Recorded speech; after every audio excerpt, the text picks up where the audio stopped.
আসসালামু আলাইকুম। আমি ইউনিভার্সিটিতে একটা ইনফরমেশন দেওয়ার জন্য আপনাদের কাছে আসছি আজকে। ইনফরমেশনটা হলো এটা, ইউনিভার্সিটি হার্টফোর্ডশায়ার সব ইউনিভার্সিটি থেকে ডিফারেন্ট, কিন্তু কেন? প্রথম কথা হলো এই যে সৌন্দর্য, সেজন্য তো সেটা ডিফারেন্ট হবেই, ঠিক আছে? এই হলো সৌন্দর্য, এটার জন্য ইউনিভার্সিটি অবশ্যই ডিফারেন্ট। আরও একটা মেইন ফ্যাক্টরের জন্য ইউনিভার্সিটি হার্টফোর্ডশায়ার ডিফারেন্ট। ধরেন আপনাকে সবচেয়ে বেশি প্রবলেম কীতে ফেস করেন বলেন তো? সেটা যদি আমি বলি, ইউনিভার্সিটিতে আপনি আসার পরে সবচেয়ে বেশি ফেস করেন হলো ফাইনান্সিয়াল। সো আলহামদুলিল্লাহ, এটা আমি আপনাদেরকে কনফার্ম করতে পারতেছি যে এইটুক কনফার্ম যে আপনি ইউনিভার্সিটি হার্টফোর্ডশায়ারে আপনি আস্তে আস্তে টাকা দিলেও আপনি টাকা দিতে পারবেন। ইভেন আপনি সবসময় টাকা দিয়ে মানে 100 পাউন্ড করে হইলেও প্রতি সপ্তাহে দিতে পারবেন, এইটুকু রিয়েলিটি আছে। এ জুবাইর, কি খবর তোর? আসস নেই? এই তো চলের। হ্যাঁ হ্যাঁ, পড়ব। এই তো আগামী সেপ্টেম্বর আইব। আমার তো 90% সবসময় থাকে, তুই তো জানোসই।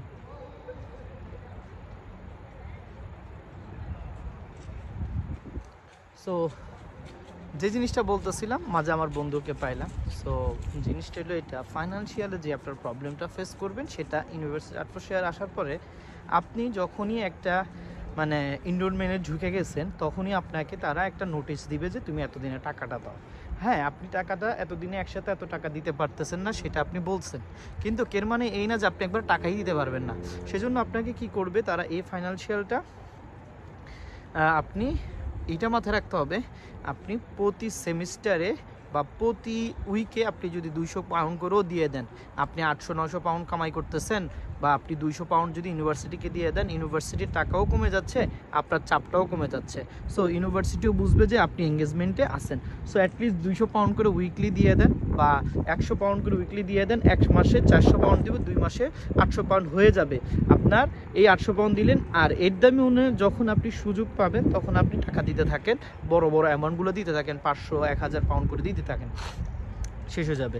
কিন্তু এখানে আমি কেন এটা বললাম, এরকম ফ্লেক্সিবল মনে হয় অন্য কোনো ইউনিভার্সিটিতে আপনাকে দিবে না, শুধুমাত্র ইউনিভার্সিটি হার্টফোর্ডশায়ারই দিবে।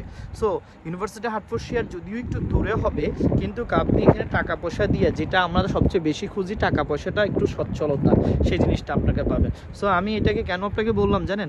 শুধু এইটা ছোটো ছোটো জায়গা থেকে কনফার্মেশন না, নিজেই কনফার্মেশন আগে নিছি, ঠিক আছে? ব্যাপারটা হলো এমন। সো আপনাকে আরেকটা কথা বলি, আমার এক টিচার আছেন, সেই টিচার আলহামদুলিল্লাহ খুবই খুবই হেল্পফুল, বাঙালিদেরকে প্রচণ্ড হেল্প করে। শুধু বাঙালিদেরকে না, সকলকে হেল্প করে। কিন্তু ওনাকে আপনার সাথে মিশাই বা কথা বলার জন্য আপনার কিছুই করতে হবে না, আপনার শুধু আমার সাথে দেখা করিয়েন, ইনশাল্লাহ আমি টিচারের সাথে আপনাকে পরিচয় করাইয়ে দিব, কোনো সমস্যা নাই। কিন্তু আরেকটা মজার বিষয় আপনার রাখতে হবে মাথায়, আপনার অবশ্যই কিন্তু ইউনিভার্সিটিকে টাকা দিতে হবে, এটা মাথায় রাখতে হবে। খান আর না খান, টাকা কিন্তু ইউনিভার্সিটিকে আগে দিবেন, তারপরে আপনি ইউনিভার্সিটিতে প্রতিদিন ক্লাস করতে আসবেন। আপনার এঙ্গেজমেন্ট সব কিছু কিন্তু মোটামুটি হ্যাঁ সবার কাছে কিন্তু কাছে। সো আপনাকে জন্য একটা কাজের জন্য বা একটা সুপারিশের জন্য অ্যাপ্লাই করব, কিন্তু আপনার এঙ্গেজমেন্ট খুবই বাজে, খুবই খারাপ, তাহলে কিন্তু সেই সুপারিশ কিন্তু অ্যাকসেপ্টেবল হবে না। সো আমি মনে করি আপনি ইউনিভার্সিটিতে আসেন, ভালো করেন, আর কি করেন, আপনি ইউনিভার্সিটিতে অ্যাপ্লিকেশন করেন। ইউনিভার্সিটি হার্টফোর্ডশায়ার ফাইনান্সিয়াল দিয়ে খুবই হেল্পফুল, আস্তে আস্তে ধীরে ধীরে টাকাটা পে করতে পারবেন। আর একটা মজার বিষয় যেটি, সেটা হলো যে ইউনিভার্সিটি হার্টফোর্ডশায়ার আপনি যদি পড়তে আসেন, আপনাকে সবচেয়ে বেশি যে জিনিসটা উপকার করবে, হেল্প করবে, সেটি হলো যে নলেজ। আপনাকে অনেক বেশি নলেজ দেওয়া হবে এবং অনেক বেশি সুন্দর মতো এডুকেশন সেক্টরটা দেওয়া হবে। অনেকেই আইসা বলে যে এই দেশের পড়াশোনা ভালো লাগে না, তাহলে ভাই এই দেশের পড়াশোনা বাংলাদেশের থেকে মতো না, এই দেশের পড়াশোনা হাতে কলমে শিখাই দেয়, এই দেশের পড়াশোনা আপনাকে অনেক ভালো করে দিবে। সো মূল কথা কিন্তু ফাইনান্সিয়ালটাকে মানে স্ট্রং, এখানে ফাইনান্সিয়াল খুবই স্ট্রং। আপনি চাইলে প্রতি সপ্তাহে 200-300 পাউন্ড করেও দিতে পারেন, কোনো সমস্যা নাই, কিন্তু অ্যাটলিস্ট আপনাকে টাকা দিতে হবে ইউনিভার্সিটিকে। আবার একবার স্টপ করে দিবেন না, তাইলে কিন্তু ইউনিভার্সিটি আপনাকে ব্লক করে দিবে। কিন্তু ইউনিভার্সিটিকে টাকা দিবেন, একবার ফ্লেক্সিবল ওয়েতে আপনি টাকা দিবেন, সেজন্য তারা কাজ করতেছে, সেজন্য তারা এটা নিয়ে ওয়ার্কআউট করতেছে। আলহামদুলিল্লাহ বলেন, আপনারা সবাই ইউনিভার্সিটি হাটফোর্শিয়ারে আসেন, পড়াশোনা করেন, ইউনিভার্সিটি হাটফোর্শিয়ার আপনাকে সবচেয়ে বেস্ট অপশন দিবে। আর অ্যাট দ্য এন্ডে বলি, আমারও এজেন্সি আছে, যারা আমার এজেন্সির মাধ্যমে আসতে চান তাদেরকে আমি যে সাপোর্টটা দিব সেই সাপোর্টটি হলো এখানে বাসা তালাশ করে দেওয়া এবং যাতায়াতের সুবিধাটা কীভাবে হয় সেগুলো দেখাই দেওয়া, এবং আমি আপনাকে যে জিনিসটা দিব, আমি লন্ডনে বাসা ঠিক করে দিতে চেষ্টা করব, অবশ্যই আপনার টাকা আমি চেষ্টা করে দিব। আরেকটা যে বিষয়টি আমি আপনাকে ইনফর্ম করি সেটি হলো জবের জন্য কি কি করতে হয় না করতে হয় সব কিছু দেখাই দিব। অ্যাপ্লিকেশন আপনারাও করবেন নিজে নিজে, আমি আপনাকে লাইন কার্ড দেখাই দিব। সো অ্যাপ্লিকেশন আবেদন করে যদি সাকসেস হন তাহলে তো জব হয়ে যাবে, আর না হলে তো আমি আর কিছু করতে পারবো না, তাই না? ইন্টারভিউ তো অবশ্যই আপনাকে দিতে হবে। আসসালামু আলাইকুম।